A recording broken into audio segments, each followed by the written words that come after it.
the following counties in West Virginia: Brooke, Hancock, Marshall, Ohio, and Wetzel, and the following counties in Pennsylvania: Greene and Washington. The National Weather Service in Pittsburgh has issued a high wind warning, which is in effect from 7 a.m. Sunday to 7 a.m. Monday. The high wind watch is no longer in effect. Winds, west 20 to 30 miles per hour with gusts up to 60 miles per hour. Timing, strongest winds expected Sunday morning through Sunday evening. Impacts, damaging winds will blow down trees and power lines. Widespread power outages are expected. Travel will be difficult, especially for high-profile vehicles.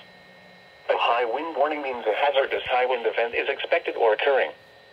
Sustained wind speeds of at least 40 miles per hour or gusts of 58 miles per hour or more can lead to property damage. Please report wind damage by calling 412-262-1988, posting to the National Weather Service Pittsburgh Facebook page, or using Twitter at NWS Pittsburgh.